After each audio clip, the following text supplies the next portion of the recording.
Hi everyone, it's Katie and welcome to day 16 of 31 Days of Tarot by Ethony. Today our prompt is, do you read with reversals? Why or why not? Now many of you may know that no, I don't, but I thought that it would be good to kind of answer this question once and for all in one video and explain why I don't. So basically, when I first started learning tarot, all of the people that I was watching, all of the blogs I was reading and the books that I was referencing, they pretty much all spoke about reversals. And so I did try to read reversals. I tried to learn with reversals and I just found it very overwhelming. I felt overwhelmed by the simplest things to do with reversals, even just the whole process of choosing a card and like turning it over from face down, and I wasn't sure which way to flip it basically. You know, if you pick up a card from the deck, I just was overthinking how I was literally supposed to turn a card over. Like that's how much I was overthinking the whole situation. It was really quite ridiculous, which of course was just getting in the way of me enjoying the cards, enjoying the process of learning and reading. I also just felt like it muddied the waters so much for me when I was trying to read, and so it just, after a while I realized that I didn't have to be forcing myself into reading reversals. I mean, for a while I felt like that proper tarot readers did use reversals, and you know, I was really buying into this idea that, you know, to have a good all-rounded shadow and light reading you had to read reversals, and I felt like I needed to in order to be legit. And I just realized that it wasn't working for me, and I was starting to just get frustrated with the process, and of course when you're frustrated it's not fun. So after a little while I just decided to take it out of the equation, simplify.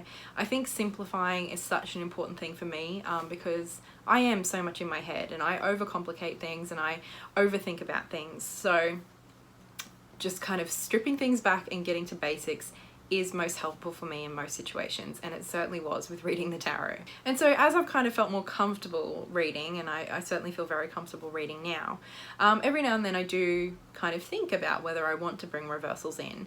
But one, I'm kind of like, you know, don't fix what ain't broke, right? Like how I'm reading now really works for me, and I'm really enjoying it, so why would I change it?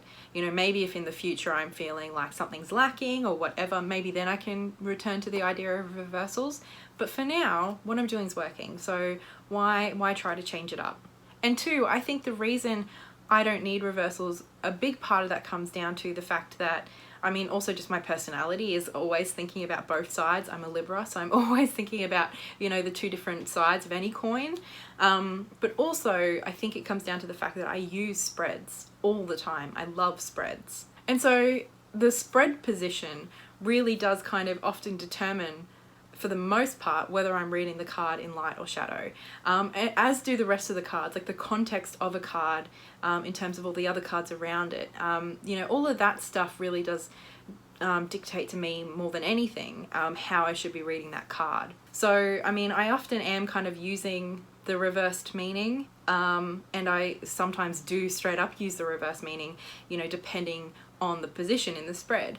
But so I'm still utilizing the different sides of the cards and the different shades of the cards. I just don't literally need the card to be upside down in order to do so effectively. So I hope that makes sense. I hope I've clarified that, because I do get this question a lot, and I know I've mentioned it here and there, but I don't think I've ever just sat down and straight up explained, no, I don't use them and why. So this is that video, and I hope you found it interesting. I know everybody has different approaches to the deck, and I'm not at all saying that reversals are wrong. You know, for some people they definitely add nuance and they help them read more effectively and more dynamically, but for someone like me who's already overthinking things way too much, it just overcomplicates the situation, and I find that my readings are really well rounded how they are. So this works for me, and I'm going to continue doing it for the time being. So that is all for day 16. Thank you so much for being here and listening. If you have any comments or questions, or if you want to share if you use reversals and why or why not, I would love to have a chat with you guys in the comments about that, and I will talk to you all again very soon. So much love.